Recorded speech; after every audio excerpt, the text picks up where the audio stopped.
So we will continue our discussion about this calreticulum that are translocated on the cell surface.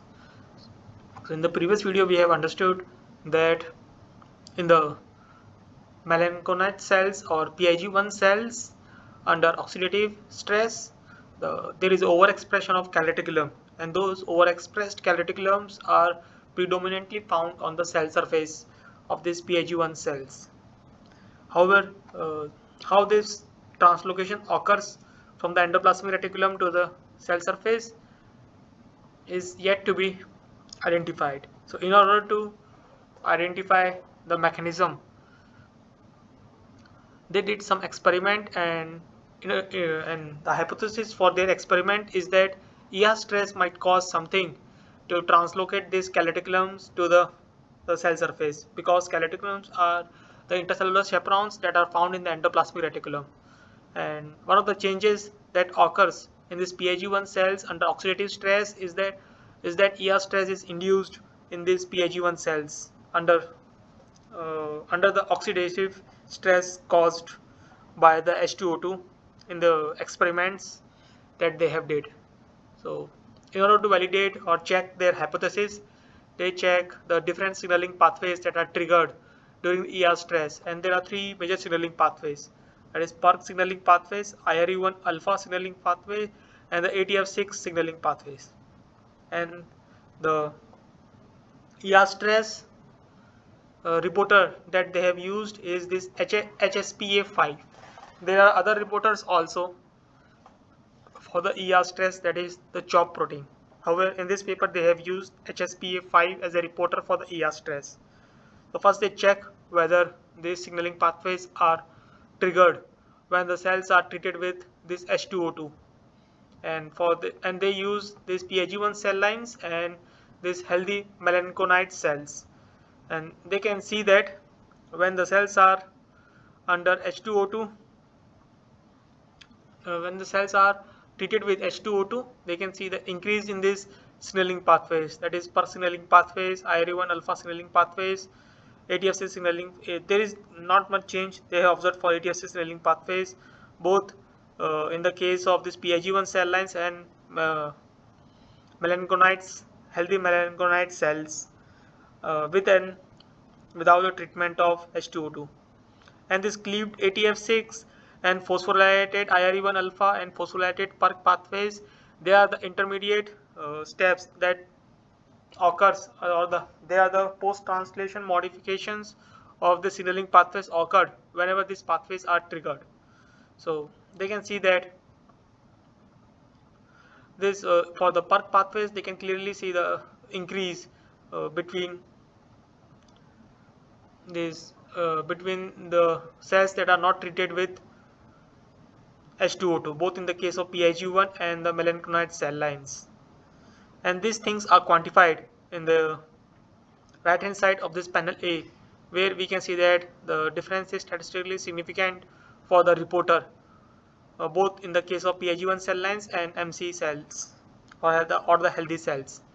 And same results are observed for the phosphorylated Perk pathways, and this phosphorylated IRE1 alpha, and this IRE1 alpha, and ATF6 also, cleaved ATF6 also, they can see that difference is statistically significant. However, for the ATF6 only, they do not see the difference as statistically significant.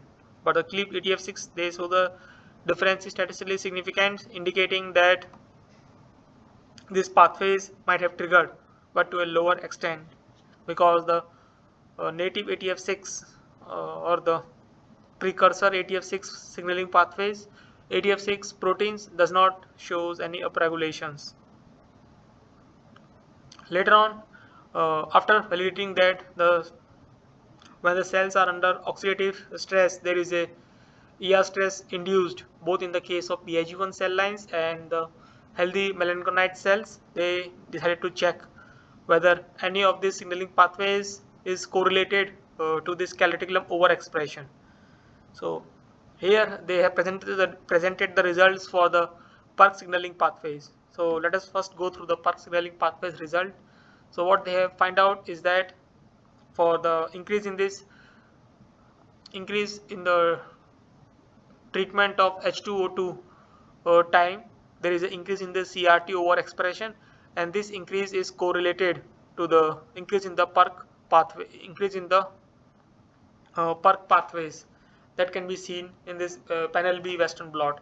That is, the calreticulin overexpression is increased with time, and the Perk pathways also increase with time. And same results they have observed for this phosphorylated Perk pathways and this EIF2 alpha, which is the complex that is responsible for translocation when it's interact with the ribosome. Not translocation. This is the complex that helps in the translation when it interacts with the ribosome to helps in the translation of the protein. And this beta actin is act as a control for the Western blot. And this EIF2S1, it I'm not able to recall its function. You can refer the paper to understand why they have used this EIF2S1. This is also might related to the translation. So let us come to our main point, that is when they quantified this Western blot, they can see that the results are statistically significant for the calreticulum, and this statistically significance is overlap with the results from the phosphorylated Perk pathways and these Perk pathways. So indicating that the Perk pathways might play a role towards the translocation of calreticulum from endoplasmic reticulum to the cell surface.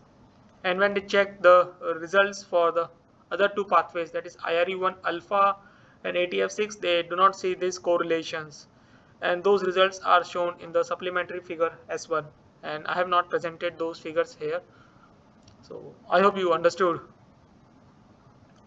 this, how this they have made a point that Perk signaling pathways might plays a role towards translocation of calreticulum on the cell surface. And if you need to understand more about this experiments in detail, and also need to refer to the supplementary figures, you can go through the reference that has been provided in the description.